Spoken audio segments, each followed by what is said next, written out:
Welcome to your personalized deep dive. Today we're exploring reproductive health in India. You shared an Indian biology textbook chapter. I think it's going to give us a really unique perspective, so get ready for some aha moments. We're going to unpack what reproductive health really means, beyond just the biology. We'll uncover how India has tackled this and see if their approach sparks any new ideas for you. I'm excited to dig in. Textbooks can be surprisingly revealing about a society's values. So let's see what this one tells us about India's approach to reproductive health. Okay, so the chapter starts by defining reproductive health. Yeah. And, I was expecting the typical birds and bees stuff, but it goes way beyond that. It actually quotes the World Health Organization's definition, which says reproductive health is about complete physical, mental, and social well-being, not just the absence of disease, but like your whole life. What do you make of that? It's a much broader definition than many people might expect. It highlights how interconnected our reproductive health is with our overall well-being, and that connection to social well-being is particularly interesting, especially in a diverse country like India, where societal norms and cultural influences play such a big role. Right. And speaking of societal norms, there's this phrase in the textbook that really caught my eye. Socially conscious, healthy families of desired size. It feels like there's a lot packed into those few words. What do you think they're getting at? That phrase is definitely loaded. It suggests that reproductive health in India isn't just about individual choices, it's also about the collective well-being of families and even society as a whole. It hints at the idea that family size isn't just a personal decision, but something that has broader social and economic implications. It all sounds like they're connecting reproductive health to the country's development goals. And the chapter goes on to talk about how India was way ahead of the curve when it came to national family planning initiatives, launching theirs back in 1951. That's pretty remarkable. Yeah, absolutely. India was one of the first countries to recognize family planning as a key strategy for national development. At the time, they were facing rapid population growth and limited resources. So these programs were seen as crucial for managing population growth and improving people's lives. And those programs have evolved over the years, right?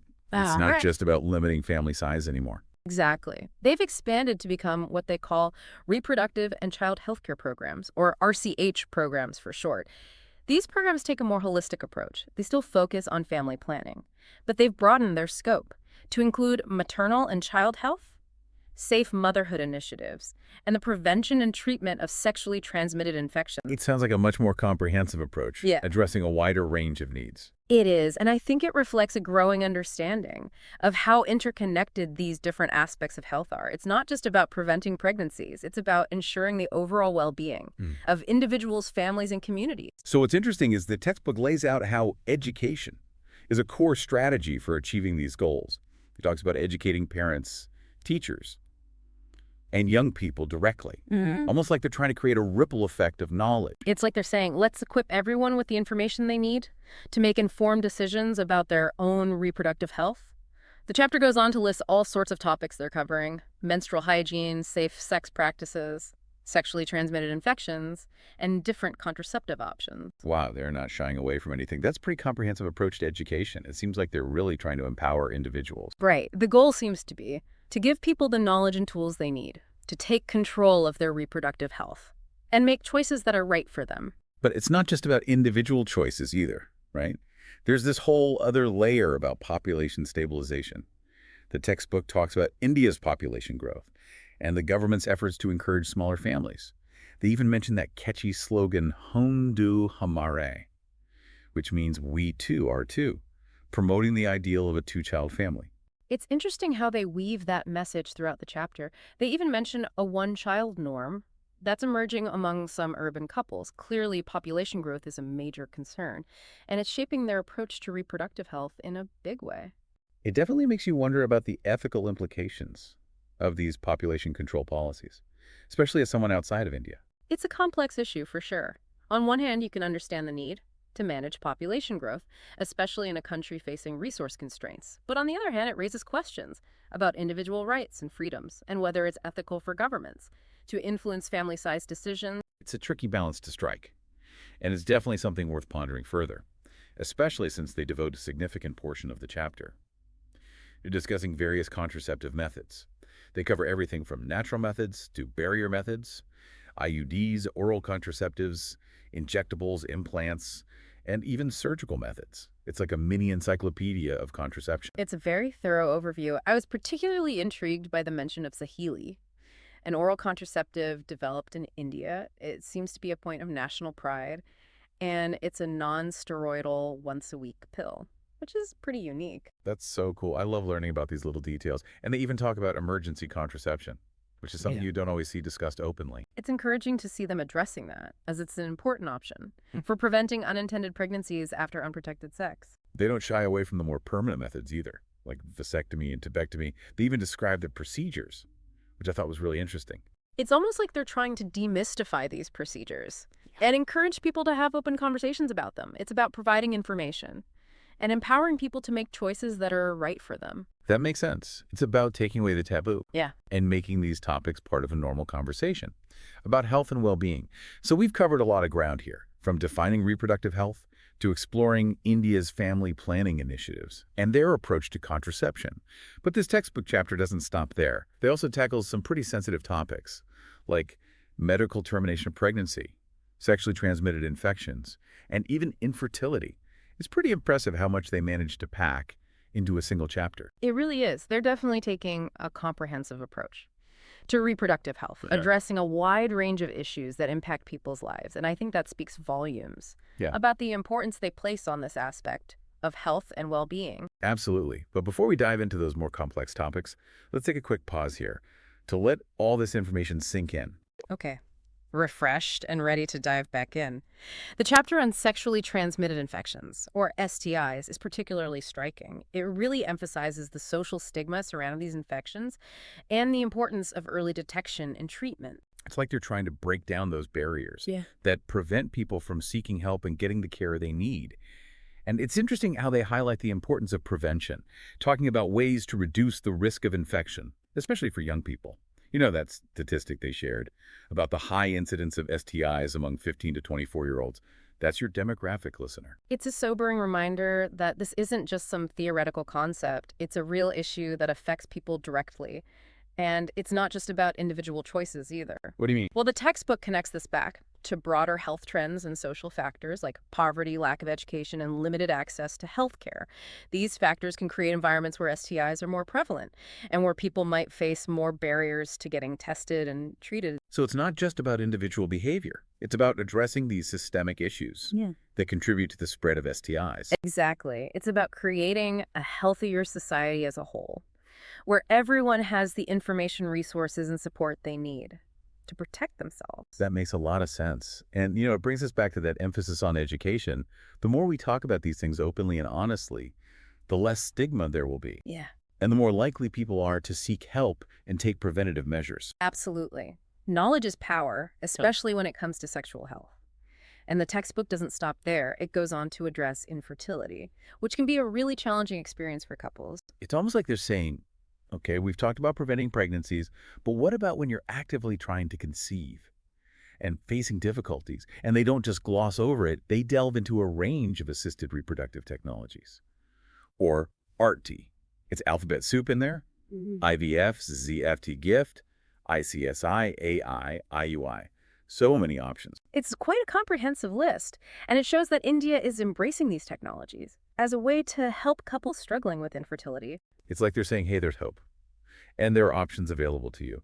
But I do wonder about the accessibility and affordability of these technologies in India. They can be incredibly expensive, even in developed countries. That's a really important point to consider. These technologies might not be readily available or affordable for everyone, especially given the socioeconomic disparities in India. It raises questions about equity and access to healthcare, and who gets to benefit from these advancements in reproductive technology. It's like a whole other layer of complexity. And, the chapter touches on this briefly, acknowledging that RT can be expensive and that not everyone has equal access. They also mention adoption as another path to parenthood, which is often overlooked in these discussions. That's a great point. Adoption is a wonderful option, and it's often less expensive and less medically invasive than RT.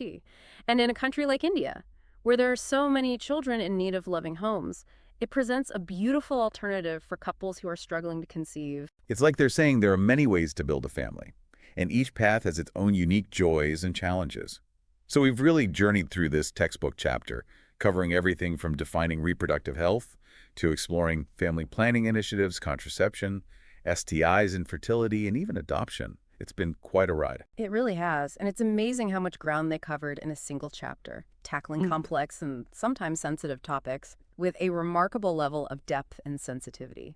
So what does it all mean? What are the big takeaways from this deep dive into India's approach to reproductive health? What stands out to you? Well, I think one of the most striking aspects is their holistic view of reproductive health. Yeah. They go beyond just the biological aspects, recognizing the profound impact it has on people's lives, relationships, and overall well-being. It's not just about the mechanics of reproduction. It's about the whole person. Right, and they're not just talking about individuals either. They're acknowledging the societal implications of reproductive health, connecting it to family well-being, population growth, and even national development. It's like they're weaving together all these different threads to create a comprehensive tapestry of reproductive health in India. And within that tapestry, education emerges as a central theme. They seem to believe that by empowering individuals with knowledge, they can create a healthier society, where people are able to make informed choices about their own reproductive health and well-being. They're not shying away from the tough topics either. They're addressing STIs, infertility, and even medical termination of pregnancy, which is a very sensitive issue in many cultures. It's true. And while they acknowledge the legal framework and the need to prevent misuse, they also present information about these options in a way that is both informative and sensitive, recognizing the complexities and individual choices involved. It's clear that India's approach to reproductive health is shaped by their unique history-cultural context and the challenges they face as a nation. And thinking about you, listener, I wonder what resonates most with you from our deep dive today. What surprised you or maybe what challenged your assumptions? I'm curious to know as well. Did any particular aspect of their approach spark a new idea or perspective for you? Perhaps it's their emphasis on education or their recognition of the social and economic factors that influence reproductive health. Or maybe it's something completely different, because that's the beauty of these deep dives. They're tailored to your interests. Yeah. And they often lead to unexpected discoveries. And I think that's what's so fascinating about exploring different perspectives on such a critical topic. It broadens our understanding, challenges our assumptions, and maybe even inspires us to think differently about our own approaches to reproductive health. This textbook chapter has definitely given us a lot to think about, but I have a feeling our deep dive isn't quite over yet. As we've been talking, I keep thinking back to that phrase, socially conscious, healthy families of desired size. It's like a puzzle, right? What does that actually look like in practice? And what are the trade-offs? It's a great question, and I think the textbook hints at some of the complexities. They mention population control efforts, but they also emphasize individual empowerment and choice. So it seems like India is trying to find a balance between these different priorities. Yeah, it makes me think about the different cultural perspectives. On family size, in some cultures, large families are seen as a blessing, a sign of prosperity. But in other cultures, smaller families might be favored for economic or environmental reasons. I wonder, listener, how your own cultural background shapes your views on family size and reproductive health. That's a really insightful point. Our cultural background definitely influences our perceptions and choices, and it's fascinating to see how India is navigating these complex issues within their own cultural context. The textbook also touched on the ethical considerations surrounding things like sex-selective abortions and assisted reproductive technologies. These are tough conversations to have. Yeah. They're so important. Absolutely. And I think the fact that the textbook even brings these issues up shows a willingness to engage in those difficult conversations. It's a reminder that reproductive health isn't just about biology.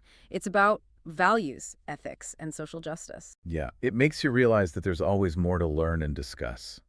This deep dive has been a real eye-opener, and I hope it sparks some curiosity for you, listener, to explore these issues further. I agree. Reproductive health is a global issue, and there are so many different perspectives and approaches. This textbook chapter has given us a glimpse into India's approach, but there's a whole world out there waiting to be explored. So what's your final thought for our listener?